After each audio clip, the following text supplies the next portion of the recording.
2025 অর্থবর্ষে নতুন কেন্দ্রীয় বাজেটে সাধারণ মানুষের জন্য বড় ঘোষণা করল কেন্দ্রীয় অর্থমন্ত্রী নির্মলা সীতারমণ। মধ্যবিত্ত শ্রেণীর মানুষকে স্বস্তি দিয়ে বার্ষিক 12 লক্ষ টাকা পর্যন্ত আয় করমুক্ত করার ঘোষণা করা হয়েছে নতুন এই বাজেটে। একই সঙ্গে দেশের কৃষি, ক্ষুদ্র এবং মাঝারি শিল্প, স্বাস্থ্যক্ষেত্রে বা প্রযুক্তিগত ক্ষেত্রে বিভিন্ন জায়গায় গুরুত্বপূর্ণ কিছু পরিবর্তন আনা হয়েছে। নতুন এই বাজেটের পর অনেক জিনিসের দাম কমানো হয়েছে, আবার কিছু জিনিসের দাম বাড়িয়েও দেওয়া হয়েছে। আজকের এই ভিডিওটির মাধ্যমে আপনাদের মাঝে শেয়ার করব কোন কোন জিনিসের দাম সস্তা করা হলো আর কোন কোন জিনিসের দাম পূর্বের অপেক্ষা বাড়ানো হলো। তাই ভিডিওটি স্কিপ না করে দেখতে থাকুন এবং চ্যানেলে নতুন হয়ে থাকলে চ্যানেলকে সাবস্ক্রাইব করতে ভুলবেন না। হ্যালো ভিউয়ার্স, এবার আমরা দেখে নেব 2025 কেন্দ্রীয় বাজেটে কোন কোন জিনিসের দাম কমানো হলো আর কোন কোন জিনিসের দাম বাড়ানো হলো তার সম্পূর্ণ লিস্ট।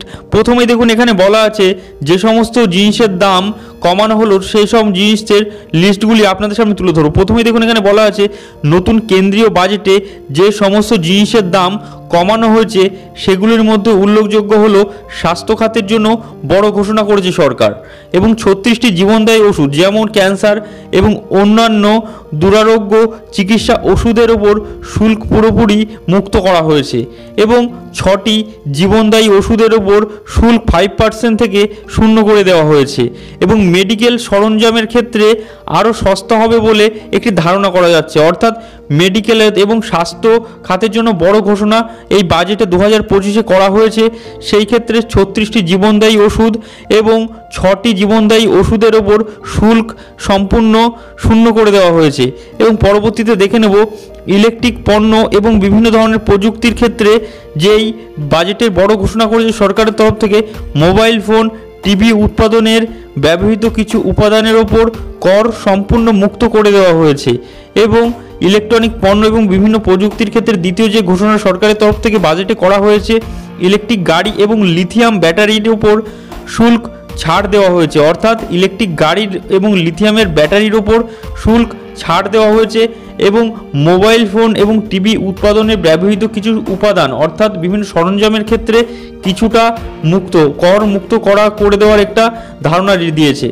এবং পরবর্তীতে দেখুন অন্যান্য যে পণ্যগুলির যে তার লিস্টে প্রথমে আছে, দেখুন দেশের তৈরি যে কাপড় আছে সেই কাপড়ের ওপর কর মুক্ত করে দেওয়া হয়েছে, এবং এছাড়াও চামড়ার জিনিসপত্রের ওপর কর হ্রাস করা হয়েছে, এবং বরফের মাছ সহ কৃষিজাত পণ্যের ওপর কর ছাড় দেওয়া হয়েছে।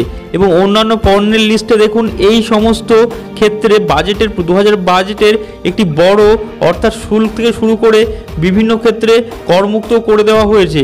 তার লিস্টে প্রথমে আছে দেশের তৈরি কাপড়, এবং পরবর্তী চামড়ার জিনিসপত্র, এবং তৃতীয়ত বরফের মাছ এবং কিছুটা কৃষিজাত পণ্যের ওপর কর ছাড় দেওয়া হয়েছে।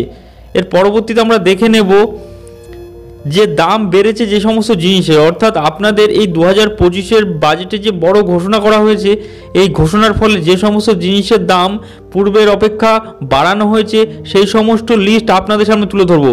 সেই লিস্টে প্রথমেই দেখুন এখানে বলা আছে যে দাম বেড়েছে যে সমস্ত জিনিসের, অর্থাৎ যে সমস্ত জিনিসের 2025 কেন্দ্রীয় বাজেটে দাম বাড়ানো হয়েছে তার লিস্টে প্রথমে রয়েছে ইন্টারঅ্যাক্টিভ ফ্ল্যাট প্যানেল, বিভিন্ন ডিসপ্লে বেসিক 10% থেকে বাড়িয়ে 20% করে দেওয়া হয়েছে। এছাড়াও টিভি মোবাইল স্ক্রিনের দাম বাড়তে পারে, এবং এখানে সেক্ষেত্রে টিভি ও মোবাইল স্ক্রিনের দাম কিছুটা বাড়ানোর সম্ভাবনা আছে।